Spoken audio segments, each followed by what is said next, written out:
Greetings, mortals, as well as heralds of the Crimson Harvest. It is I, Khorne's Champion, and in this video I would like to talk to you all about my experience with the Space Hulk Deathwing exclusive pre-order beta that we had access to over the weekend for pre-ordering the game, in other words. I played about 15 hours of the beta on stream, and I'm obviously playing the game again for this video. So what are we going to talk about today? Well, we're going to talk about all the things I like and dislike, as well as some of the graphical issues with the game, and what I think the launch is going to be like if we get around to it. So, first thing I want to say is that this is a disclaimer. This is a beta, which means that this is not an accurate representation of the final game. Everything is subject to change. We don't know how new or old this build is that we're currently playing on, which means that we have no idea if the final game is going to look anything like this. And considering what we saw in the 17 minutes of gameplay that they showed us a couple weeks ago, I highly doubt that the final version of this game is going to work anything like the beta, outside of just shoot things and things die, which is fine with me. So, like I said, all of this is subject to change. Please take all of that into account while watching this video. So, what do I want to talk about first? Well, first I want to talk about the graphical options of the game. The graphical menu is pretty good. You have access to a lot of things. An FOV slider. You can turn off motion blur and bloom. A lot of those really bright effects, which even still, the muzzle flash of a lot of the weapons is still extremely bright, as is. And the frame rate is a bit shoddy considering that it's a beta. There's a lot of particle effects on screen, things like that. A lot of things need optimizing. The game is very poorly optimized, as betas should be, or at least alphas, but a lot of people are worried about this because it is dangerously close to launch, and so it is something we have to take in consideration. Outside of the poor optimization issues and the graphics menu, one of the things that really does stick out to me is the film grain effect on the game. A lot of people have tried to justify it by saying, oh, you're looking through the lens of your Terminator. Of course there's going to be a film grain effect. You're practically looking through video feed. Yes, but, it's still just a poor effect, and it really does take a toll on the whole visual experience for the game. That, and like I said, the muzzle flash is just a bit too bright sometimes, and that's about what I have problems with the graphics.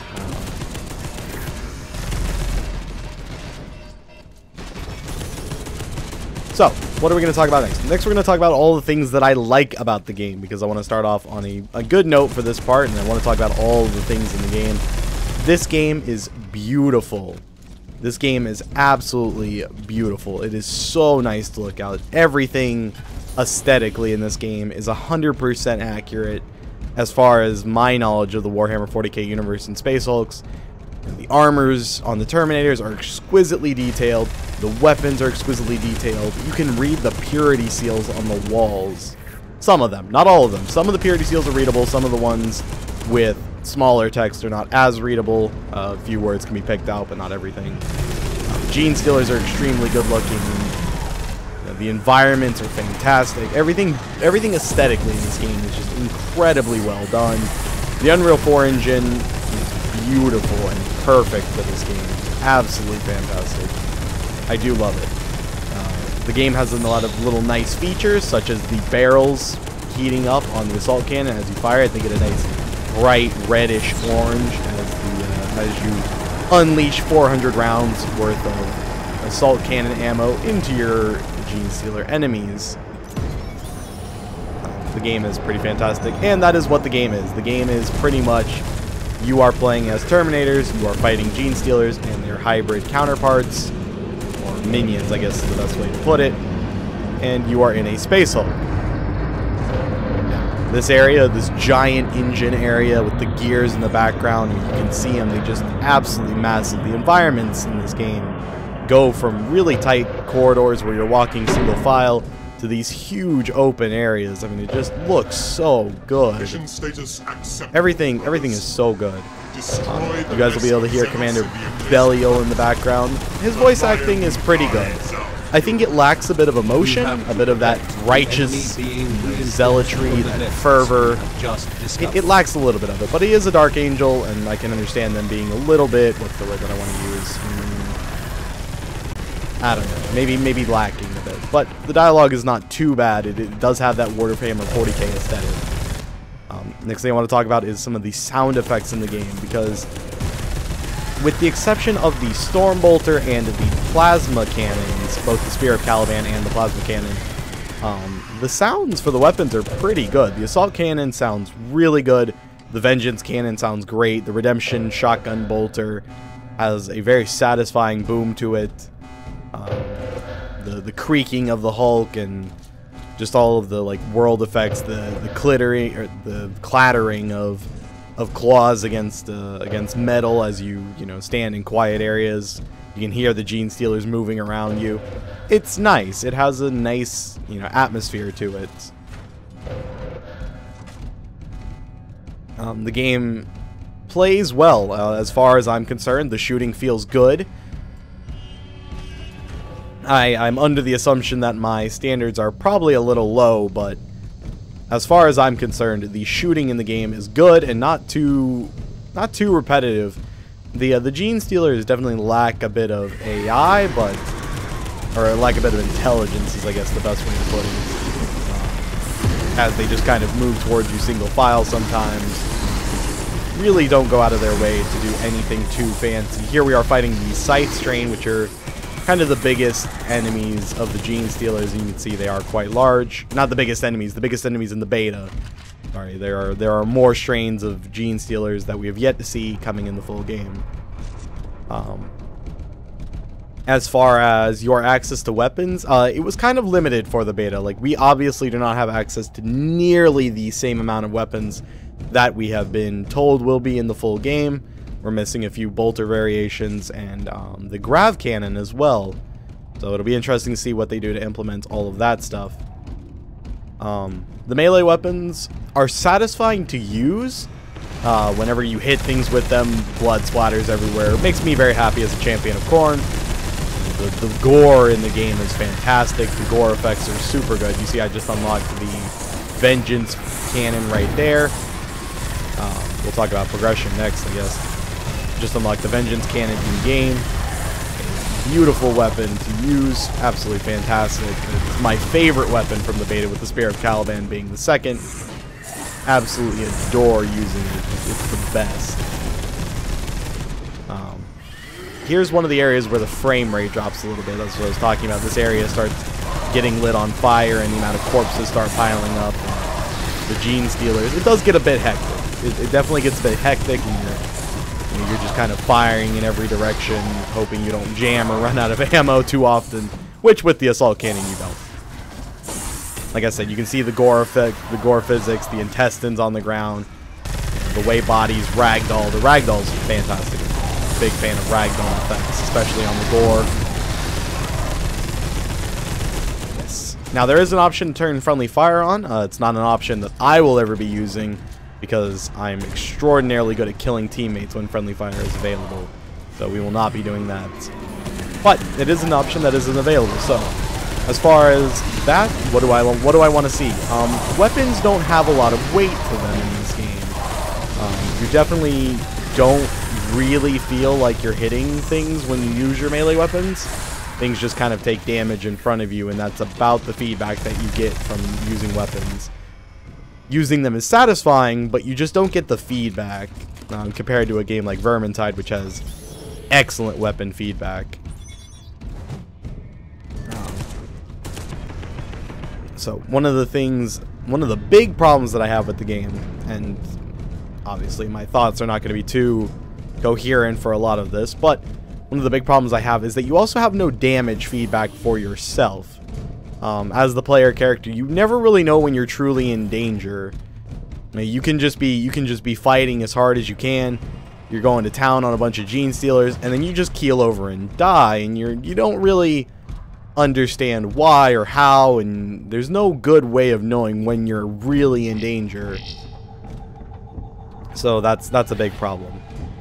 More of the things that I like, there's a lot of just really small attentions to detail. Like you can, whenever you're using the assault cannon, if you're watching somebody using the assault cannon, actually, you can watch the bolter or the assault cannon rounds feed into the gun through the display area of the magazine, and then you watch the empty casings eject out of a working, ejection port, and it looks beautiful. It looks absolutely fantastic.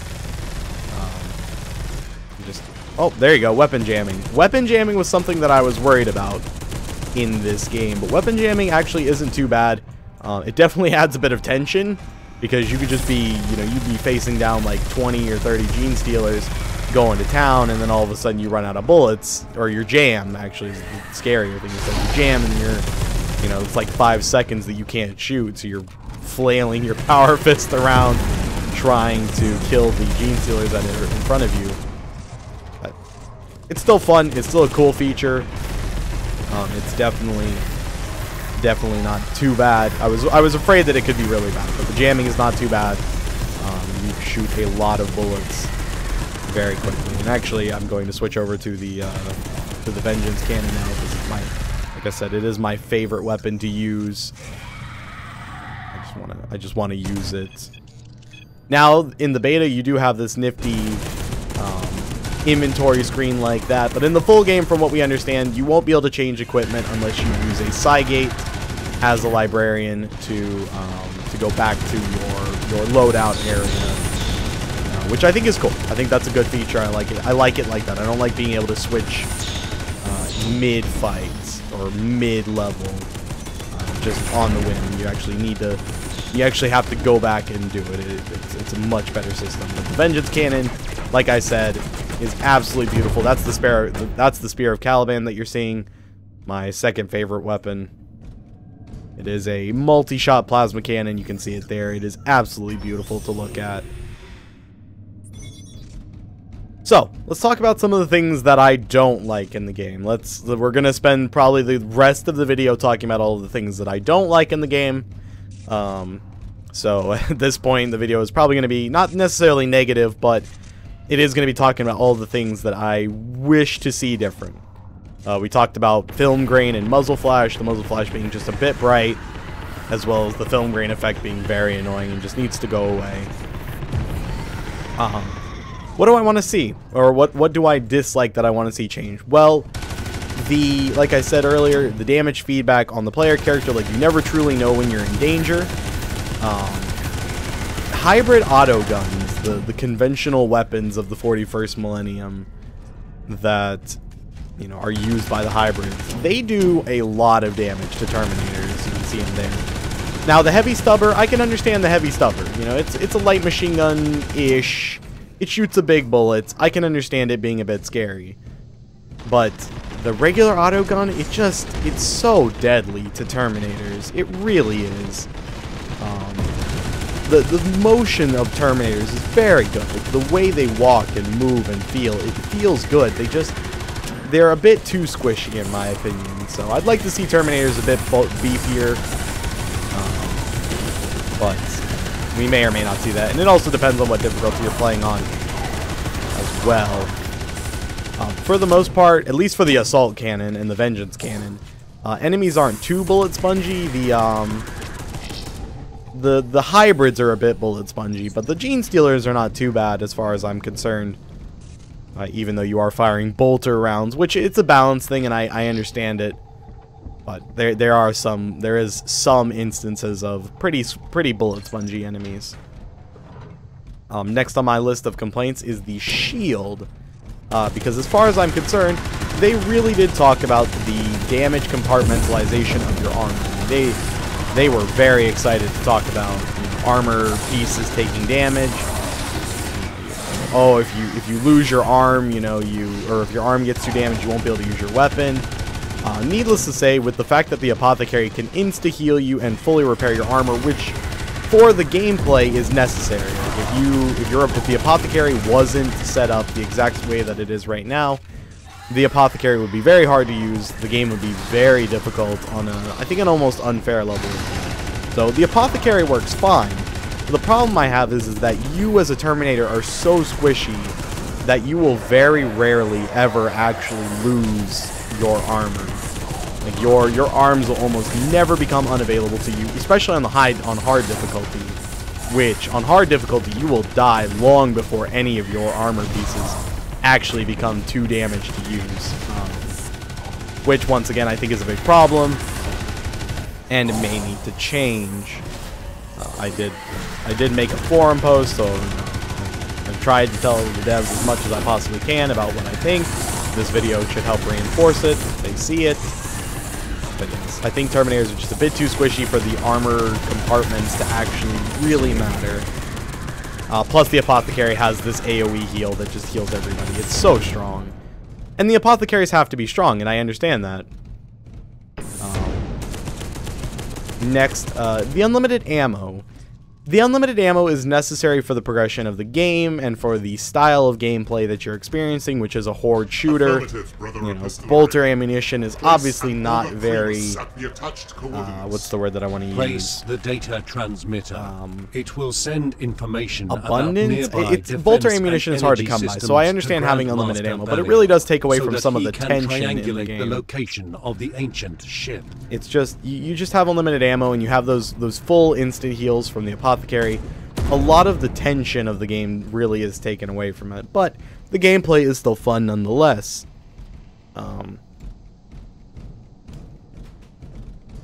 One of the other things that I wanted to talk about is the what is it? The sprint bar. Actually, the sprint bar.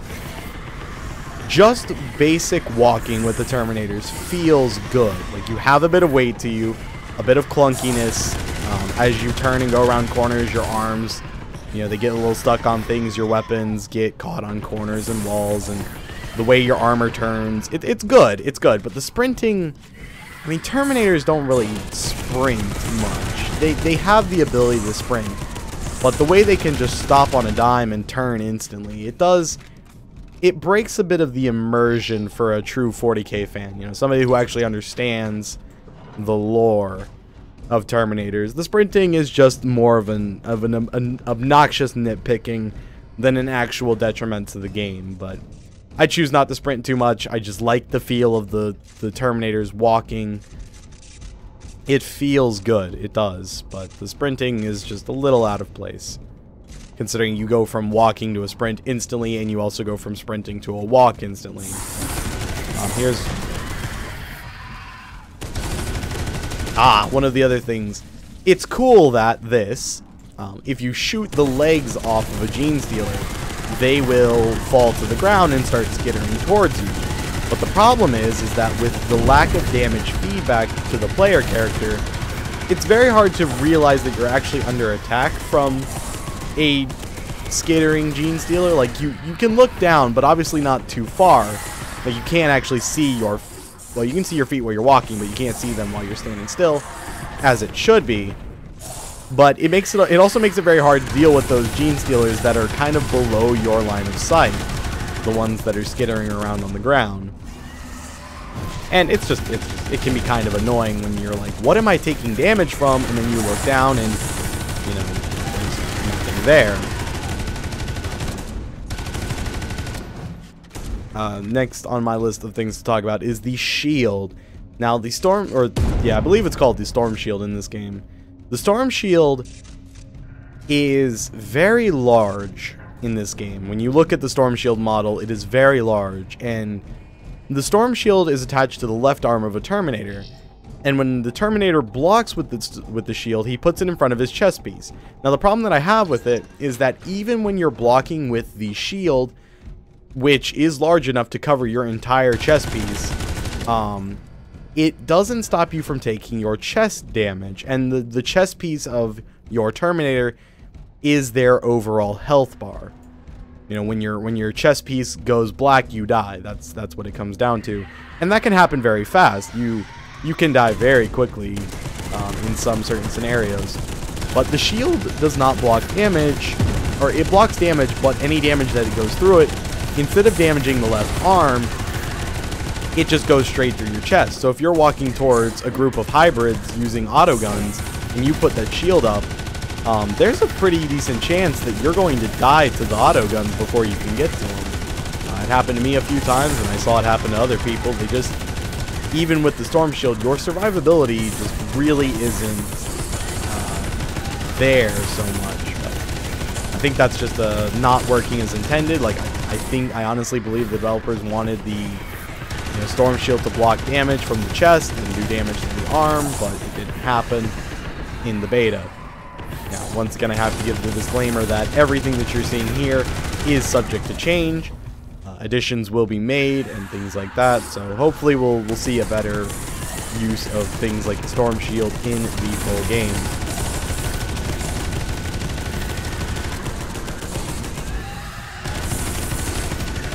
Other than the Apothecary being able to full heal and the unlimited ammo, the gameplay is not too bad. The Stormbolter, I think the Stormbolter sound effect needs a bit of a change. It doesn't have that roaring effect that you would think a Stormbolter would have. It has a pludding sound, a plunking sound. It's not a roar like you would imagine from a rocket launcher, because that's what a Stormbolter or a bolter is. It is essentially a rocket launcher gun. And place our little Augur Primus down here. Looks pretty good. Like I said, everything in this game is exquisitely detailed. Everything looks absolutely fantastic. And you've got las rifles and sentinels and all kinds of things laying around the world, busted up servitors and Adeptus Mechanicus adepts, and all kinds of things. Like, the world is just beautiful, and I can't stress that enough. I guess as we make our way towards extraction after this calculation finishes, I'm going to talk about what I would say as a recommendation for the game, because, like I said, I've played, after this video, will be about 16 hours worth of gameplay on this single map. And that, you know, like I said, that's a lot of content, especially with, you know, how many times I disconnected from games and things like that. I legitimately do not believe that this is an accurate representation of the final game, but I wanted to talk about my impressions of it anyway. So we will see what the final game is. But as far as when the final game comes out, obviously I will make another video and give my final recommendation. Go to your assigned but for right now, with your commands. recommendation: if you watched the game, you know, either on Twitch, on YouTube, anything like that, this video being your first time seeing it, the gameplay is solid. The gameplay feels very good. It can be a little tight, a little claustrophobic, a little bit of a clusterfuck sometimes when it comes to Gene Stealers and how small some of the rooms can be. Their AI is not necessarily impressive, but there are a lot of Gene Stealer strains, you know, variations that we have not seen and will not see until the full game. So, if you love 40K and you love the universe and all things like that, this game is good. That's what I have to say. This game is very good. It is extremely well done. It is an accurate representation of what a Space Hulk would be like, with the exception of the squishiness of the Terminators. The Terminators feel just like you would think they would, and a little bit of the audio should be better. There we go, just smash open that door with our Power Fist. So, I do have to recommend the game. Not in its current state, but for what it could be. And that sounds a bit weird, but just so everybody knows, I highly recommend that every single one of you watch the game, you know, at least look at content, as much content as you can, make an informed decision about whether or not you actually want the game. But I cannot stress enough like how happy this game really does make me as a Warhammer 40K fan. You can see the sprinting there. It just doesn't feel like you're sprinting. You're like floating on air almost. Oh, there's the Redemption Bolter. Just listen to it, shotgunning things to death. The thudding, just the roaring boom of the Redemption Bolter is so good. It is fantastic. Here's what I was talking about with the hybrids. The fire effects in the game look really good, but once again, back up to pretty much full HP because of the apothecary heals. The apothecary heals are very strong. Oh, progression. Let's talk about that. That'll be the last thing we talk about as we make our way to the extraction. Progression in the beta is not an accurate representation of progression in the final game. So in the beta, your progression is based off of the level. So at the beginning of the level, no matter how many times you do it, you will start at level 1. As you kill gene stealers, you will level up, and levels 1, 3, 5, and 8 offer new equipment or abilities for your character. This is not an accurate representation of the final game, I believe. I believe in the final game, your levels will be persistent throughout the entire playthrough of your campaign, which means that on level 1, on chapter 1, you'll be level 1, and on chapter 10, you'll be level whatever, however the XP actually works. But I do not believe that you will experience any type of level resets while you're playing the campaign, whether it be with people or by yourself with the AI. So we'll see what the full game has in store for us, but I wanted to make a video talking about what I think of the game so far and what I think needs to change. But as far as I'm concerned for right now, the game is very good, just needing a bit of polish on the optimization, making sure the game runs at a constant 60 FPS, or no cap, preferably. I would prefer no FPS cap considering the specs of my machine, as I am running a kind of a high-end machine. So I would like to see no cap on the FPS. Please take away the film grain and give us an option to turn down the muzzle flash a little bit. And maybe do a little bit of audio work for the Stormbolter and some of the other weapons like the plasma cannon. But we'll leave you guys looking at how absolutely fantastic these Terminators look, how wonderful the Redemption Bolter sounds. I hope you all enjoy the video, and I will see you all on the battlefield.